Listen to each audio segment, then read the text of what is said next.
So today we are making a video on Peppermint OS. So this is the latest ISO file which I found it from the official website. So this is a July ISO file which is 2024-0701. So here is the boot menu, and there are a lot of options available here, like recovery options. Let's get back and utilities, back, Peppermint OS with local installation support.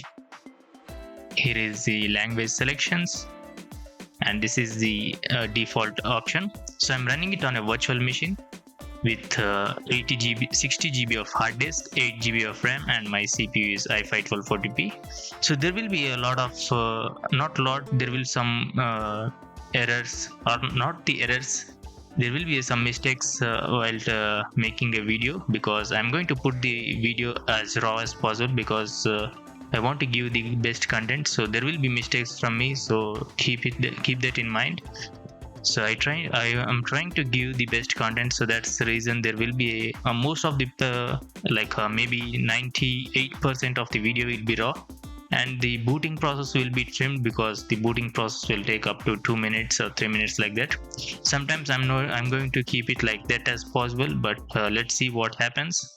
So usually it should take like a 2 or 3 minutes to the welcome screen or the desktop layout. So I'll be posting 2 videos daily without missing any day. So if you want to subscribe, you can subscribe, or else you can just watch the video and skip and watch other channels. I don't have any issues.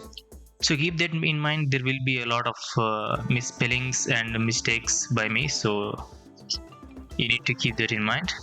You need to try to ignore those things, or else you can just do let me know in the comment section. It's clearly up to you. So as you can see, it didn't take that much of time. It just booted in like maybe a minute and a half.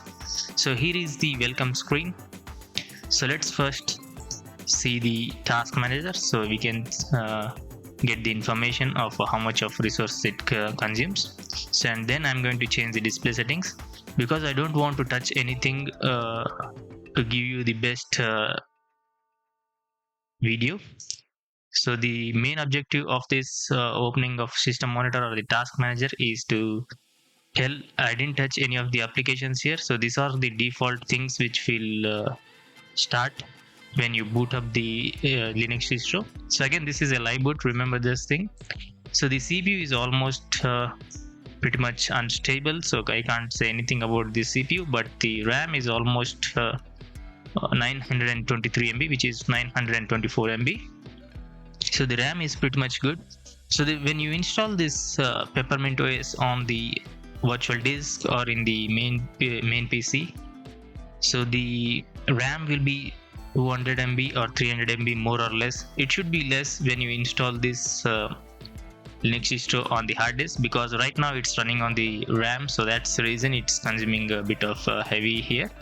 So the difference will be like a 300 MB maximum, that's it. 300 MB less, other than that there will be no such things, and CPU will be a bit less. So in this case the CPU is pretty much unstable. As you can see, there is a high graph and low graph, and these are all the processes running right now. So I'm going to keep that in the right side corner. First, before that, let me change the display settings so you can see properly. Here is the display settings. Let me change the 1920 into 1080 with a 16:9 ratio. Click on apply. Keep this configuration. Let's close it. Let's put the task manager in the right side corner throughout the video so you can see all the changes. So here is the welcome screen. Here you get the about what is Peppermint OS, and here is the select packages and web browser, which is suggested, and Peppermint OS doc, which is online documentation, and build log, which is review the build log. So I'm going to disable the auto start. Let me close it. Let's open the internet browser to get to their official website. So as you can see, there is no internet browser, I guess. Before that, let's open the about XFCE. So you get all those information from here. XFCE version is 4.18. GTK version is 3.24.38 or 38. Kernel version is 6.1. 1.0-22, and it's based on Debian. There is also another version which is Devon. So I choose the Debian version because Debian ISO files were downloaded a lot of times, so that's the reason I choose this thing.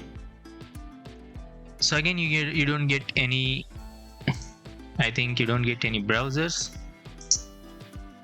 Let's go to the applications. On the internet you don't get anything, I guess. So as you can see, there is no browser. You just need to type in PeppermintOS in the browser and you should be going to their official website.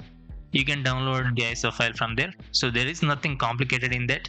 So I'm going to open the terminal and let's type in some of the commands to get some information. I hope we can get some information here. So INXI, so this is my CPU, kernel, storage, process, shell. I'm not going to read everything because I don't want to make the video lengthy. Usually showing the basic features will take up to 20 plus minutes, so that's the reason I'm not going to read everything. You just need to pause the video and read on everything. INXI-b, you get the system, machines, CPUs, network, devices, info and all those things. INXI-G,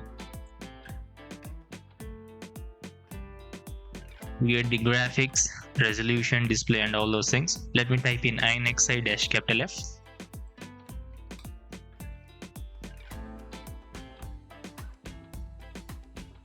So we get the audio, network, drives, partition and all those things. Let's try the NeoFetch. NeoFetch, command not found. Let's try cat // etc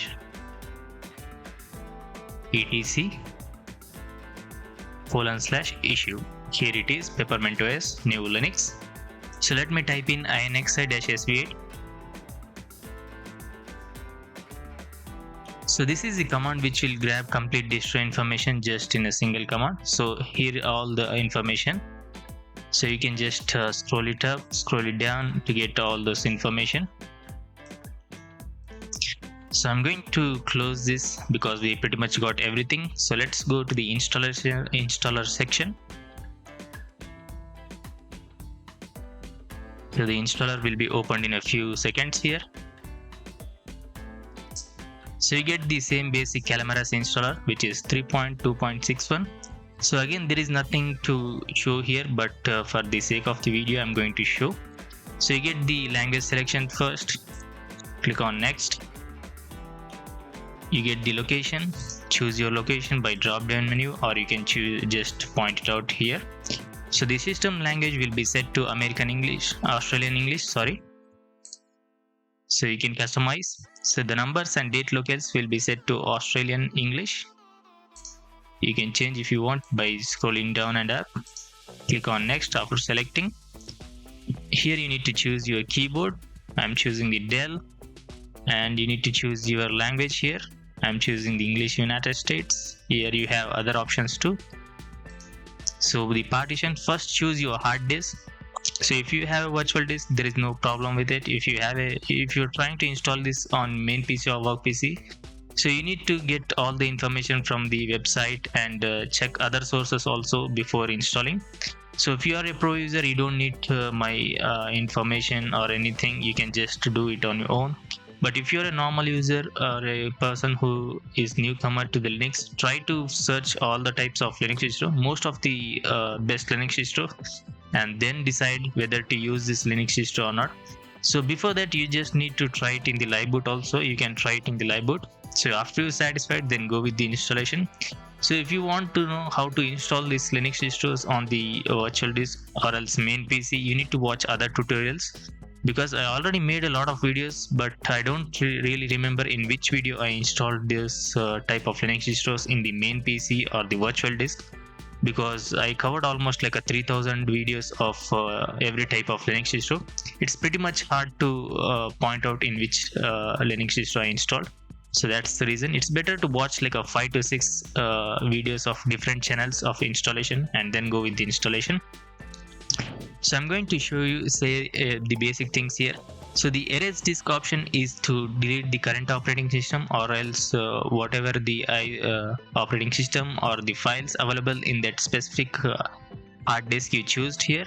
So that's going to be erased completely. So you need to be careful while choosing this option, and here are some of the options. And the manual partitioning is like a dual boot, so you need to create a partitions before that. So if you don't know that, and you need to watch a videos on that. So that's the basic things here.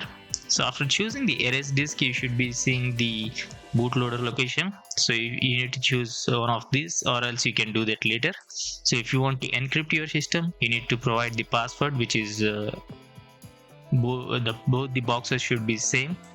So that's the partitioning. So click on next. Here you need to provide the username, login, computer name, passwords. I'm going to type some random things for the sake of the video. Let's try the 9 to 5 Linux. Run boxing, computer name, 9 to 5 Linux, password, some random password. So if everything is going good, you should be seeing a tick mark right side the boxes. So if you want, you can check this box, login automatically without asking for the password. So after choosing and after you're satisfied with everything, you need to remember the password, or try to save these things in your like a note taking app or any notes app in your phone. So click on next. So here is the summary of whatever you chose in the previous installation. So if you are satisfied with everything, or everything is working and everything is properly done here, so you click on install. So it's going to take like maybe 15 minutes to 20 minutes. So it's clearly depends on your PC and depends on the all those drives and all those things, and also it depends on the ISO file. If the stable ISO file is downloaded, it should be very quick. If it's a development or the beta ISO file, it should be like having some issues sometimes. Not most of the cases, but sometimes there will be errors and something like that. So that's the reason that they are called like a beta or a development version. So always try to download the stable version. But if you are a distro hopper and you are choosing in the virtual disk, you can do whatever you want, because the virtual disk can be created and be deleted. So that's the installation process. So let's close the installation and see what are the applications we get in the Peppermint OS as a default. So under accessories, you get all those applications. Under graphics, document scanner. And under internet, nothing. Multimedia, pulse, audio, volume controller. Under system, you get the Synaptic package manager, and also the Gparted. Let me try to open the applications. And you get the file managers. So you just get the basic things. There is no bloatware applications or anything like that. So that's a pretty much good thing. So there is no also mail reader.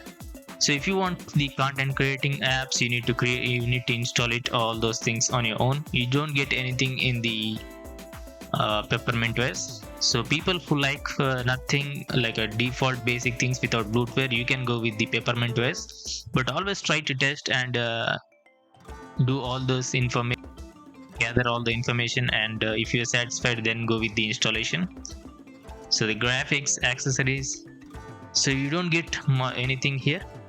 So usually in every video I'll be doing like a stress test, same like this. I will be opening like maybe 15 to 20 applications, which consumes a bit of resources like a GIMP, Blender, maybe the Krita, Kdenlive. So these are all some of the applications which consumes a lot of resources. So in order to see whether this distro will handle the day-to-day task, I'll open like a 15 to 20 applications at once, and it will, if the applications get crashes or any bugs or just freezes the screen. So that's the idea. That's the answer you get whether to use that Linux distro version or not. You can just skip that part. So that's the main objective of that stress test in every video of my channel. So in this case, I don't have any of the bit of resource consuming applications. So that's the reason I'm not going to do that, because we need a bit of resource consuming applications. So that's the reason.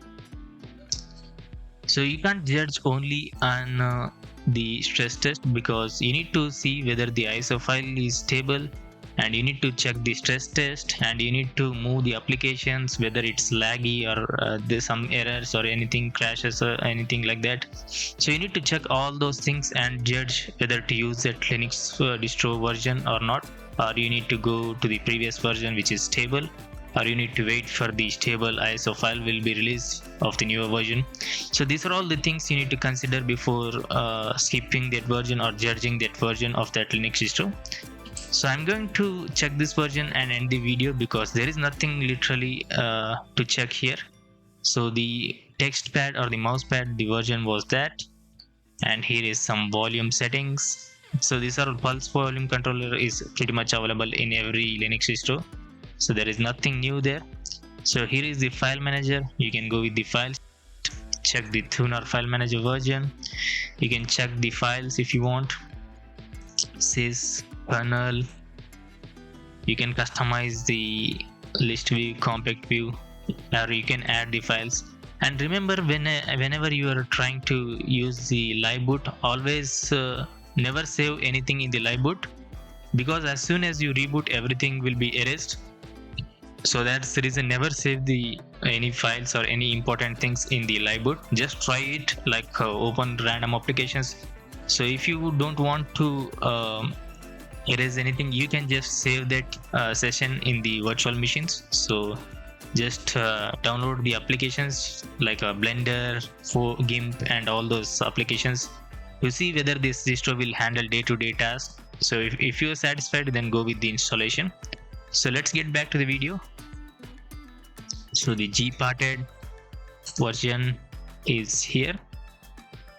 So let's check the Synaptic package manager. So the installed packages, let's check the installed packages. Let's check about. So you get the latest version of the Synaptic package manager. So the installed version will be highlighted with the green box like this, and the installed version will be in the left side, and the latest version will be available in the right side like this. And if you want some description, there will be a description beside the version or the packages. So let's try to scroll it down like this. So I'm going to scroll it like this. You just need to pause the video, or you can change the playback speed to see in a slow-mo. So those are all the packages. So let's check the desktop settings to see whether there is some wallpapers available. So you don't even get any wallpapers. So it's just the basic things you get, or the people who love the simplistic things can go with this Linux distro and add whatever the applications you want on your own. So this is almost pretty much it's not pretty much lightweight, but you can call it as a middleweight Linux distro, and it's based on Debian. So there is also an ISO file of a Debian. I don't know how it's called, Devon. You can go check it out in the official website. So I rather say it's better to choose the Debian instead of that Devon. So it's clearly up to you, whatever you want to choose. Those are my final thoughts. Everything was working properly. There is no lag, no crash or anything like that. And this is the stable version also. So if you want to try to test it, you can try to test it on the live boot or the virtual machines. So never go with the installation as soon as the ISO files are released. Just wait and test and watch other videos, whether on the YouTube there will be a lot of videos. Sometimes there will be only my videos, because as soon as the ISO files are released, I am the only one who make latest content. So it's not a great thing, it's just the basic things which is happening in the YouTube. So that's the reason. So if you want to consider subscribing, do that, or else you can just watch my video and check other channels. I don't have any problem. So I'm going to end the video. So these are all the process running right now, or at the end of the video.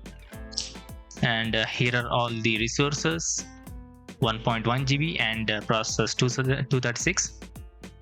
So usually the RAM should be going up because of nothing applications are opened, or we didn't open any of the browser also, because the browser isn't available. We can install it on our own, but I want to keep the default things and test the default things, so that's the reason.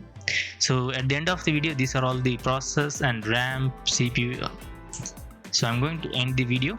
Before that, let's check the logout screen.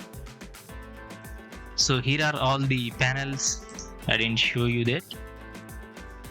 Check apt repositories for updates. Here is the panel. Let's check the panel information. So properties. So all these are all things from the XFCE desktop environment. Install update available update packages. So there is like a 80 MB of packages. So here they are. So I'm not going to install this because it's almost end of the video. So I'm going to close it and I'm going to end the video here. Let's log in. So there is already a video available because I'll be posting 2 videos. So if you want to check that video, you can check it out, or else you can watch other videos. So here is the default session and the XFCE session, accessibilities, date and time, and here is the Peppermint live user. So again, thanks for watching. Peace out.